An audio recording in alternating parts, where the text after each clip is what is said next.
Why did the beauty industry replace this ancient ingredient with chemicals? When you hear cattle or beef, you may think about milk, butter, or meat products. But what if we told you that beef tallow was once the most mainstream form of skincare on planet Earth, dating back to the civilizations of ancient Egyptians, Mesopotamians, Romans, and Greeks? In this complete walkthrough, we will explore the history, the myths, the regenerative farming practices, sourcing, and how it is made into the main ingredient in nearly all of our skincare products, the oldest and most natural skincare ingredient on the planet. Beef fat on your face. It sounds extreme. It sounds like a social media stunt. And yet, beef tallow has steadily become one of the fastest growing skincare movements online. Scroll for 5 seconds and you will see it. Before and after photos, minimal routines, one jar replacing 10 products. But this is not a new trend. It is a return. Because for most of human history, tallow was not controversial. It was common sense. Long before laboratories, before petroleum byproducts, before 12-step skincare systems, there was fat, rendered slowly, used daily, trusted instinctively. To understand why tallow is resurfacing now, we need to go back, not 10 years, not 50, thousands. In ancient Egypt, skincare was not vanity, it was survival. The desert sun was relentless. Skin needed protection. Animal fats were blended with botanicals and honey to create salves that shielded and healed. In Mesopotamia, rendered animal fat was mixed with ash to create early soaps. In Greece and Rome, oils and fats were massaged into the skin in bathhouses as both ritual and hygiene. Across cultures, across continents, across climates, the pattern was the same. Animal fat was foundational. Why? Because biologically, it makes sense. Our cell membranes are built largely from fatty acids. A significant portion are saturated fats. Tallow carries a similar structure. It is compatible, recognizable, bioavailable. It does not sit on top of the skin pretending to hydrate. It integrates. And it did not stop with ancient civilizations. Tallow helped build the American frontier. For pioneers, it was indispensable, used for cooking, soap, candles, waterproofing boots, and preserving leather. It touched nearly every part of daily life. It also became a valuable trade good alongside hides in the expanding economies of California and Texas. Nothing was wasted. Every scrap of fat was rendered, stored, and relied upon, not as a luxury, but as a necessity. Then came industrialization. As cities expanded and manufacturing scaled, companies discovered something. Petroleum byproducts were cheaper. Seed oils were cheaper. Synthetic stabilizers were cheaper. And when something is cheaper at scale, it becomes dominant. Mineral oil, synthetic emulsifiers, artificial fragrance, endless formulations designed not for skin compatibility, but for shelf stability and margin. The skincare industry ballooned into a multi-billion-dollar machine. More steps, more products, more complexity. But more does not always mean better. In many cases, it means interference. The skin has its own microbiome, its own barrier, its own rhythm.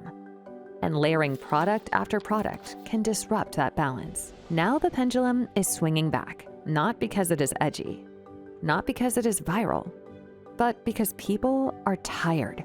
Tallow is simple. Rendered beef fat. Grass-fed beef tallow is rich in restorative fatty acids and is a form of pure rendered animal fat, similar to our skin's natural lipid barrier. Animal-based skincare closely mimics your skin's natural oils, making it highly effective and biocompatible. Ingredients like emu oil and beef tallow absorb easily, balance oil, protect the microbiome, and calm inflammation. These mindfully sourced formulas strengthen the lipid barrier to support clearer, smoother, healthier skin. And because of its highly biocompatible nature, using tallow for skin helps repair and regenerate at a cellular level. It is generally non-comedogenic, which prevents clogged pores and reduces acne breakouts.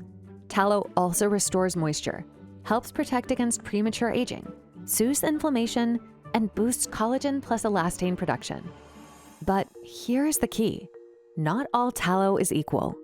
If the animal was grain-fed, confined, stressed, the quality reflects that. If the fat is diluted with fillers, the integrity is compromised. Sourcing matters. Which brings us to regenerative farming. Healthy soil produces nutrient-dense grass. Grass nourishes the cow. The cow produces nutrient-rich suet. Suet, the fat surrounding the kidneys, is the most prized for skincare. It is dense, stable, smooth in texture. Rendered slowly and carefully, it becomes tallow. At Primally Pure, this is not just an ingredient, it is a philosophy. Grass-fed, grass-finished, sourced with transparency, rendered with intention, blended minimally, packaged simply, nothing unnecessary. Because skincare does not need to be complicated to be effective. So maybe the real question is not, why would you put beef fat on your face? Maybe the question is, when did we stop trusting what worked for thousands of years? Modern chemistry is not the enemy, but neither is tradition. And when something has endured across ancient civilizations, across harsh climates, across centuries of use, it deserves more than dismissal. It deserves reconsideration. Beef tallow is not a gimmick. It is a return to alignment with biology, with simplicity, with the idea that sometimes less is more. From soil to cow to skin, and maybe back to common sense. Tallow is simple. It does not promise transformation in 7 days. It supports what your skin is already designed to do. Because just like produce from healthy soil tastes different than produce from depleted soil, fat from a regeneratively raised animal is different than fat from a confined, grain-fed system. And that is where most brands stop the story. They talk about the jar, they do not talk about the cow or the land. We do. The story doesn't start in a lab. It starts in a pasture. And that's exactly where we're going. It always blows my mind when people say that tallow or grounding or anything ancestral is like weird.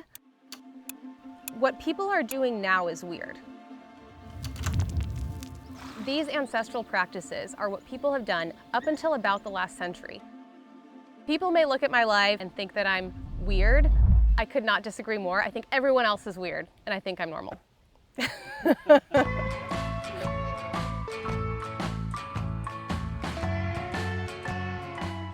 I started formulating my own skincare products in my kitchen as a passion project when my husband and his dad and brothers started a regenerative livestock farm called Primal Pastures. I grew up in the 90s and early 2000s. I had acne, and it wasn't until I discovered the power of using natural, pure oils on my skin, things like jojoba oil and tallow, that I was able to really balance out my complexion and heal my acne. We had maybe one dog growing up for a couple years of my life, no exposure to any of this. And it wasn't really until I finished playing college basketball, I started having digestive issues, really bad allergy issues, and realized that it was what I was putting in my body that was causing all of this. And that's what led me to the regenerative agriculture exposure and understanding, you know, what we put into our body is what we get out. And that's kind of how we stumbled into that. We all kind of decided that maybe we should just raise our own chicken in the backyard, just because what we were getting at the grocery store wasn't what the labels were depicting it to be. Posted about it on Facebook, just kind of let people know what we were doing. We ended up gathering a ton of excitement about it. We sold through that whole batch of 50 chickens. And then from there, we went to 200 to 600, kind of realized that there might be a business here. You've helped us surpass over 60,000 Instagram followers. We decided that we would start adding cattle, and that's how we got into beef and then eventually lamb and pork, as well as eggs, honey. One thing we've done at Primal Pastures is partnered with ranches that are doing it the right way. And one of our partners is Daniel Sinton up in Paso Robles.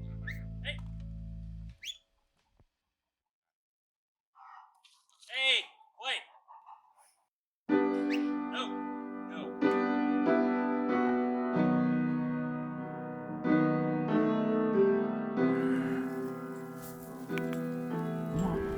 This is Willow. She's great. She's, I don't know, this is definitely the best horse I've ever had. So I'm a 5th generation cattle rancher here in the central coast of California. It was a collection of homesteaders out here. There were 72 homesteads on this property, and there was a school. We still have the bell from the school.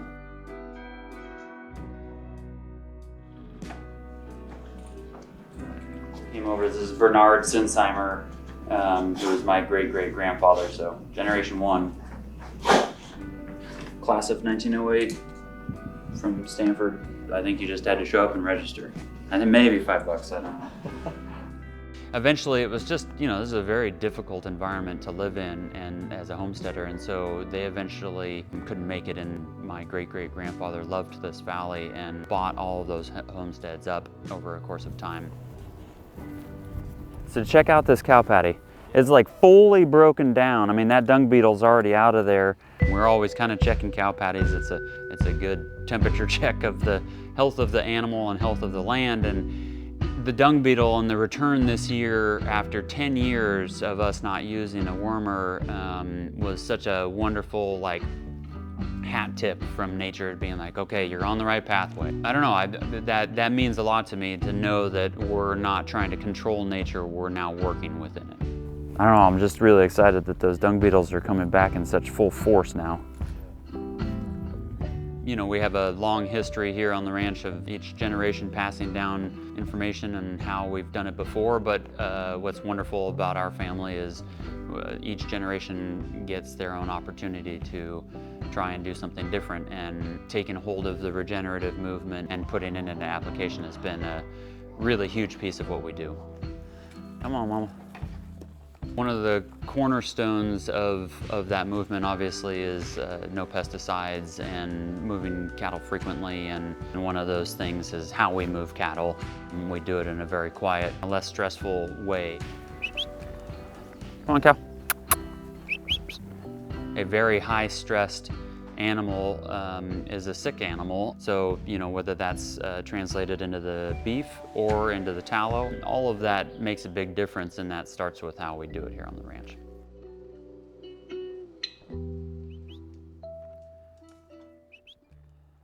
Come on, cow. Ranchers for decades have called themselves, you know, grass farmers. We're managing the grasslands, right? Now, you know, everybody's talking about soil, and I think that's probably the right way to think about it. We're paying attention to microbes and all of this new data we get to have with this new science that's coming out.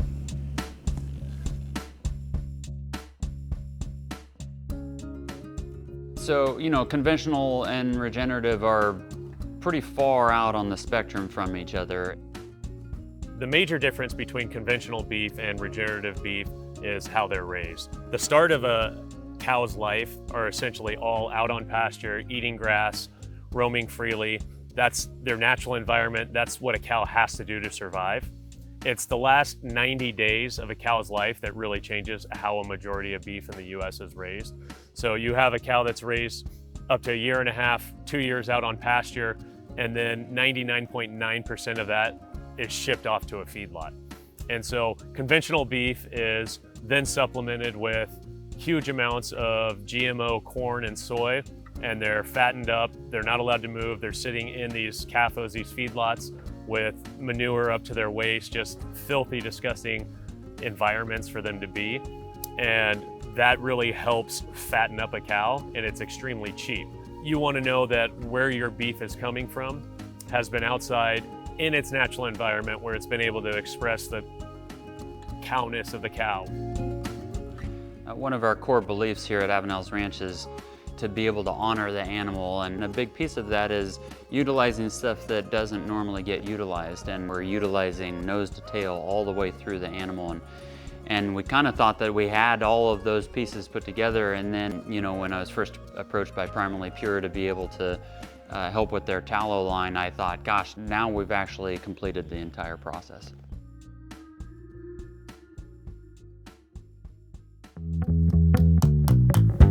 So in the beginning, when Primal Pastures was starting and I was starting Primally Pure, not officially, but I was starting to make products in the kitchen, we were all living together in one 1,600 square foot house. There were 9 of us living there who had all quit our jobs, and we were trying to get this farm off the ground, trying to get the farm up and running.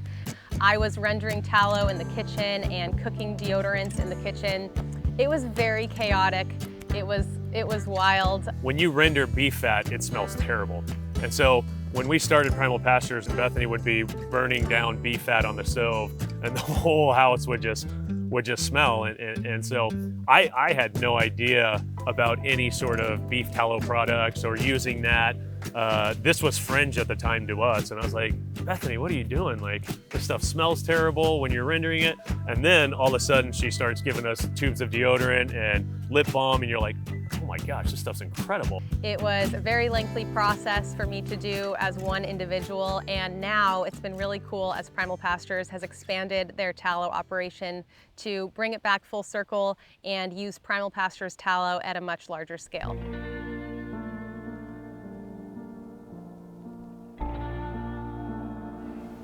We pride ourselves with using high-end tallow here in all of our skincare products, and really kind of comes together here at our factory.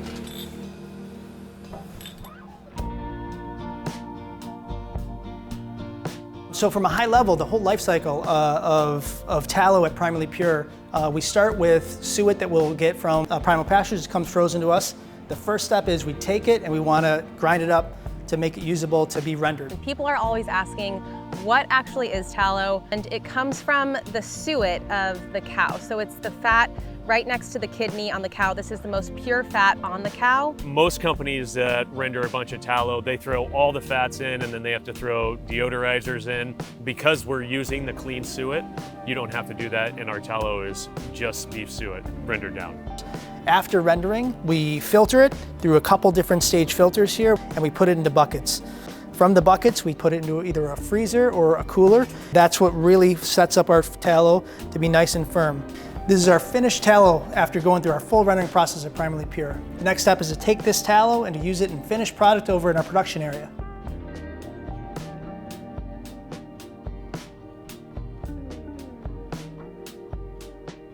This is the final stop of tallow at Primally Pure, our production line. This is where we get to make all the products that everybody knows and loves. All right, right here we have our stage body butter containers. They're getting ready to be filled.